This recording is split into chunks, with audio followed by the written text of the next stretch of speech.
को जो है ये डाउट हो रहा है इस टाइम पर कि मैम एडिशनल जो सब्जेक्ट है, जैसे एडिशनल वालों का हमें पेपर देना है, तो आधे बच्चे तो ऐसे हैं जिनका पेपर जो है वो सितंबर में है, जो कि मैं मानती हूँ। आधे बच्चे ऐसे हैं जिनका पेपर मार्च में होना है। तो सबसे पहली चीज़ तो एडिशनल सब्जेक्ट जो हैं वो कौन से होते हैं, ठीक है। और बहुत सारे बच्चे अभी इस कन्फ्यूजन में भी हैं कि आधे बच्चों को जो है भिवानी बोर्ड जाने के लिए बोला जा रहा है कि आपको एक रसीद दी जा रही है, एक स्लिप दी जा रही है और आपको वो लेकर इन 1 वीक आपको हरियाणा बोर्ड में जाना है, ठीक है। तो अब इसके ऊपर बात करी जाए तो क्या है मतलब इसका। तो सबसे पहली बात बेटा, मैं देखो आपको एडिशनल सब्जेक्ट का मतलब अगर मैं बताऊं तो देखो कोई भी लैंग्वेज सब्जेक्ट जो होता है वो आपका एडिशनल में आता है, ठीक है। और आप इजी भाषा में आप इसको सोच सकते हैं, जो भी ऑप्शनल सब्जेक्ट होता है आप लोग लेते हैं ना ऑप्शनल सब्जेक्ट, वो वाले सब्जेक्ट्स जो होते हैं वो क्या होते हैं, एडिशनल सब्जेक्ट्स में काउंट होते हैं। लैंग्वेज सब्जेक्ट्स जो हैं स्पेशली हिंदी, इंग्लिश, ये एडिशनल सब्जेक्ट्स में ही माने जाते हैं, ठीक है।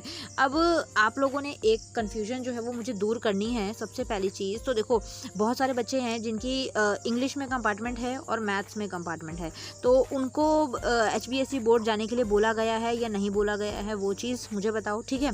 आधे बच्चे ऐसे हैं जिनकी मैथ्स में है और हिंदी में है, उनको बोला गया है या नहीं बोला गया है, वो भी मुझे बताओ। क्योंकि आधे बच्चे जो हैं जिनकी इंग्लिश और मैथ्स में कंपार्टमेंट है उनको बोला जा रहा है, लेकिन आधे ऐसे हैं जिनकी सेम सब्जेक्ट में है बट उनको बोला नहीं गया है। तो यहाँ पर थोड़ी सी क्लैरिफिकेशन की ज़रूरत है, यहाँ पर थोड़ा सा एक यूनिटी की ज़रूरत है, जो कि इसीलिए मैंने ये वीडियो बनाई है। यूनिटी कैसे आएगी, ताकि आप सब लोगों को बच्चों अपना ना कमेंट करना है, कमेंट बॉक्स नीचे दिया ही हुआ है, आपको वहाँ पर अपना कमेंट करना है कि आप लोगों को HBSC बोर्ड जाने के लिए बोला गया है या नहीं है।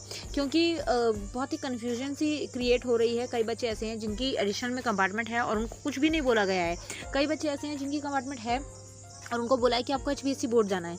तो ये चीज़ जो है वैसे मैंने क्लियर तो की है, लेकिन मैं बच्चों की बातें सुन के थोड़ा सा कंफ्यूज हो गई हूँ। तो आप लोगों से रिक्वेस्ट ये रहेगी कि आप लोगों को कमेंट बॉक्स में बताना है कि आपकी कौन से सब्जेक्ट में कंपार्टमेंट है और आप उस कंपार्टमेंट का जो फॉर्म CTP का भर के आए हैं, आपको बोर्ड जाने के लिए बोला गया है या नहीं है। इससे क्या होगा ना कि देखो आपके मेजॉरिटी में जब कमेंट्स होंगे, जब नीचे कमेंट्स में देखूंगी तो आप लोगों का ये रहेगा कि एक मेजॉरिटी कमेंट्स तो रहेंगे, तो इसमें हर स्टूडेंट की हमें पता लग जाएगा कि हाँ इसको बोला गया है या इनको नहीं बोला गया है, या इनकी इस सब्जेक्ट में कंपार्टमेंट तो इनको बोला गया है। तो आप लोगों से मेरी रिक्वेस्ट यही रहेगी कि कमेंट में आप लोगों को एक तो अपने सब्जेक्ट्स जिसमें आपकी कंपार्टमेंट है वो, और आपको बोर्ड जाने के लिए बोला गया है या नहीं, वो चीज़, दोनों चीज़ें आप लोगों को क्लियर मुझे कमेंट में बतानी है, ठीक है। क्योंकि बहुत सारे बच्चे ऐसे हैं बेचारे जो इनको बोला नहीं गया बट उन्हें जाने की ज़रूरत है, लेकिन कई जगह पर बता ही नहीं रहे हैं, तो इसलिए वो उनका जाना जो है वहाँ पर जाना पॉसिबल नहीं होगा, तो उनको प्रॉब्लम होगी जब एग्ज़ाम टाइम होगा। तो इसलिए कोशिश यही करनी है कि जितने भी CTP वाले स्टूडेंट हैं, तो CTP वाले स्टूडेंट्स को कमेंट में मुझे बताना है कि आप लोगों को हरियाणा बोर्ड जाने के लिए बोला गया है या नहीं बोला गया है, ठीक है। फर्स्ट चीज़ तो ये हो जाती है। अब आप लोगों को मैं अगर एक चीज़ बताऊं जो बच्चे को बहुत ज़्यादा डाउट रहता है, एडिशनल सब्जेक्ट्स में क्या होता था, एक फंडा है जो कि आप लोगों को रिजल्ट में काफ़ी हेल्प करता है, जो मैंने रिजल्ट आया था उस टाइम पर बताया भी था, क्या कि आप लोगों के एनी 5 सब्जेक्ट्स जो होते हैं, मतलब जो मेजर सब्जेक्ट्स होते हैं, उनके मार्क्स जो हैं वो जुड़ते हैं, है ना। तो क्या किया जाता है, जैसे मान लो कि आप Hindi, English, math, science, SST, ठीक है, तो इन सब्जेक्ट्स में आप मान लीजिए कि ये सब्जेक्ट्स हैं आप लोगों के, और इसके अलावा एक आपका एडिशनल सब्जेक्ट जो है वो हो जाता है पंजाबी। तो अब आप लोगों के जैसे मार्क्स, जैसे मैं बोल दूं कि मार्क्स आप लोगों के अलग अलग आए हैं, इसके अंदर आप पास हो जाते हो, इसके अंदर पास हो जाते हो, इसके अंदर पास हो जाते हो, इसके अंदर फेल हो जाते हो, इसके अंदर फिर से पास हो जाते हो, इसके अंदर भी पास हो जाते हो। तो मतलब कहने का मतलब ये है कि आप एडिशनल में जो है वो पास हो गए। एडिशनल आपकी कौन सी थी, पंजाबी थी, आप इसमें पास हो गए। लेकिन इसमें आप लोगों के मार्क्स जो हैं, जैसे पंजाबी के अंदर आपके मार्क्स जो हैं वो आ गए 60, और इसके अलावा में आपके जो इधर मार्क्स हैं, ये जो इंग्लिश है, इसके अंदर आपके मार्क्स आ जाते हैं 25, तो आप इसमें तो फेल हो।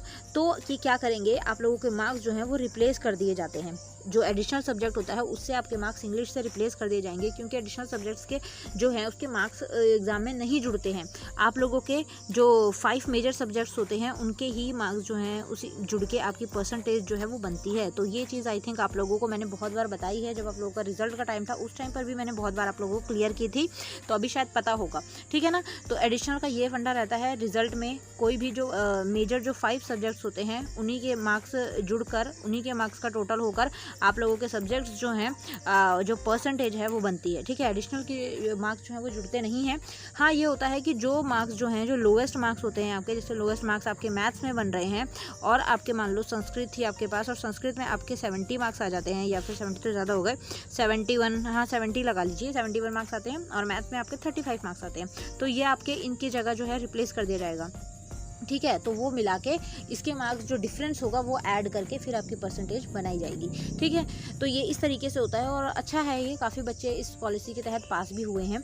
ठीक है ना, तो बेटा अभी आप लोगों को एक ही चीज़ करनी है, क्या करना है कमेंट में आप लोगों को मुझे बताना है, ताकि मैं एक पर्टिकुलर एक और वीडियो बना पाऊँ उन बच्चों के लिए जो बहुत परेशान हो रहे हैं, क्योंकि मेरे पास बहुत बच्चों के मैसेजेस हैं कि मैम हमें जाने के लिए नहीं बोला है, लेकिन हमारा फ्रेंड जो है वो भी सेम सब्जेक्ट्स में फेल है, लेकिन उसको बोर्ड जाने के लिए बोला है। तो इसलिए आप लोग मुझे प्लीज़ कमेंट करके अपना बताएंगे कि आपने CTP का फॉर्म जो है वो कौन से सब्जेक्ट्स के लिए भरा है।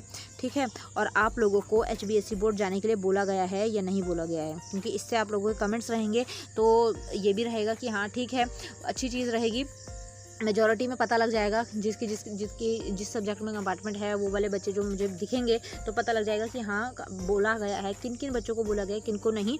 एक तो ये चीज़ क्लियर हो जाएगी।